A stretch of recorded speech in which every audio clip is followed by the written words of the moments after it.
Bonjour, c'est Corentin. Attendez, je fais un peu le ménage. Ça, c'est fou. Bon. Ok. Si vous suivez un peu les réseaux sociaux, vous avez peut-être vu ces derniers mois passer une vidéo de type challenge, le Buttercup Challenge, aussi appelé le Puzzle Dance Challenge. Pour faire simple, c'est un puzzle flottant sous forme de vidéo. Ouais, en fait, c'est l'effet que vous avez vu en intro de vidéo. L'effet est assez saisissant et pourtant, il n'est pas si compliqué à faire. Allez, let's go.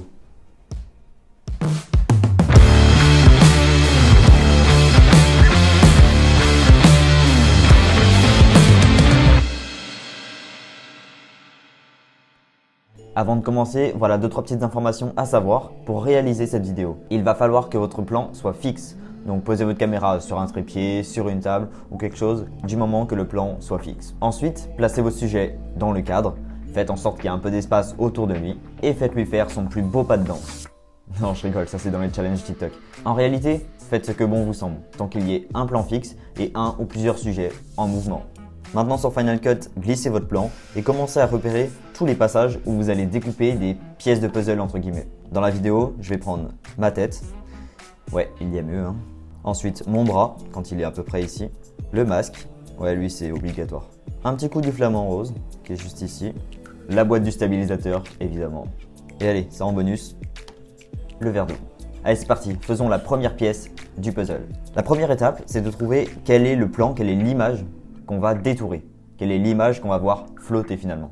Pour l'exemple, je vais prendre ma tête ici. Donc la première étape à faire, c'est de dupliquer le plan. Donc ici, je vais maintenir la touche option et glisser mon plan par-dessus. Donc ici, j'ai tout simplement dupliqué le plan, ils sont l'un sur l'autre. Ensuite, sur le plan du dessus, je vais appliquer un arrêt sur image. Ici, le raccourci clavier, c'est Maj H. Voilà, ici, on a un maintien à 0%, donc un arrêt sur image, à cet endroit précisément. Tout ce qui est avant, je vais le virer, j'en ai pas besoin. Et la zone en rouge, je vais faire en sorte qu'elle soit suffisamment longue pour apparaître depuis le début de la vidéo. C'est-à-dire qu'ici, j'ai 1 seconde et 6 images. Donc ma zone rouge devra faire au minimum 6 secondes et 6 images.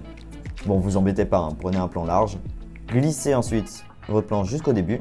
Puis enlevez tout ce qu'il y a après votre point à 1 seconde et 6 images.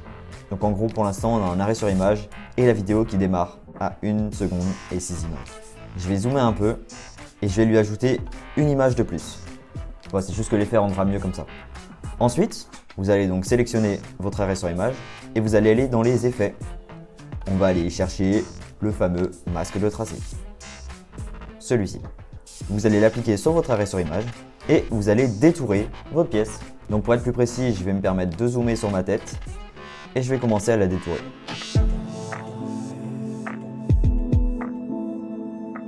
Plus vous ajouterez des points et mieux sera la pièce du puzzle. Ensuite, je vais me placer un peu avant. Voilà, je vais me dire ici. Et je vais diminuer l'atténuation.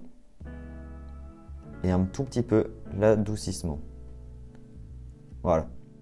Ça permet d'avoir des contours un tout petit peu plus floutés pour ne pas que ce soit vraiment net. Donc voilà, très bien. J'ai ma pièce du puzzle. Là, on la voit très bien même. Et la prochaine étape, ça va être de transformer cet arrêt sur image. On va aller se mettre sur la dernière image. Donc on va tout au bout et on appuie sur la flèche de gauche. Voilà, ça nous met à la dernière image de ce plan. On va cliquer sur transformation. On va ajouter des keyframes. Et maintenant, vous allez placer le curseur à l'endroit où vous souhaitez que votre pièce apparaît dans le champ. Donc moi ici, je vais me mettre dès le début. Donc à 0 image. Là, moi, je vais la faire tomber du ciel comme dans l'effet de TikTok. Voilà. J'appuie sur terminer et j'ai fini ma première pièce. Maintenant, vous répétez toutes ces étapes-là à chaque pièce du puzzle que vous avez.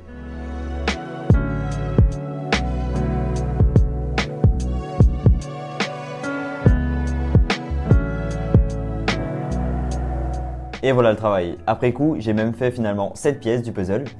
Et le résultat est finalement assez sympathique. Après, libre à vous de faire ce que vous voulez, le nombre de pièces que vous voulez, la transformation que vous voulez. J'ai même dû parfois changer le point d'ancrage pour avoir par exemple juste ici une rotation par rapport à cet axe ici, là, à l'angle du Mac. Vous pouvez également ajouter une variation d'échelle. Donc par exemple ici sur ma boîte ici, si je veux qu'elle soit donc à 100% à l'arrêt sur image, donc ici à 100%, mais que je veux qu'elle démarre un peu plus grosse, Il suffit d'aller au premier point où on la voit apparaître. Donc ici, j'avais mis mes keyframes ici. Et vous augmentez l'échelle, par exemple, à, allez, soyons fous, 300% environ. Je vais même devoir rechanger un peu la position de la boîte. Je vais la faire démarrer ici. Et donc, on aura une variation d'échelle qui, je dois le dire, rend plutôt pas mal. Donc, n'oubliez pas les étapes. À chaque fois que vous voulez ajouter une pièce, vous dupliquez votre plan vidéo. Vous ajoutez un arrêt sur image à la frame à l'endroit où vous souhaitez découper la pièce. Vous ajoutez un masque de tracé et vous détourez votre pièce. On ajoute un peu de keyframe au moment où la vidéo de base chevauche la pièce du puzzle. On se décale un petit peu avant, on ajoute d'autres keyframes en déplaçant la pièce de manière à ajouter un mouvement. On peut donc jouer sur la vitesse, l'échelle, la rotation et pourquoi pas la déformation de notre pièce du puzzle. Bref, c'est vraiment très libre, à vous d'être créatif. Dans cette vidéo, je me suis attaqué à TikTok et j'en ferai peut-être d'autres vidéos plus tard sur des effets qu'on voit passer sur TikTok. Si vous avez trouvé la vidéo utile, abonnez-vous. Je vous montre d'autres choses très vite et nous on se dit à la prochaine vidéo. C'était Corentin.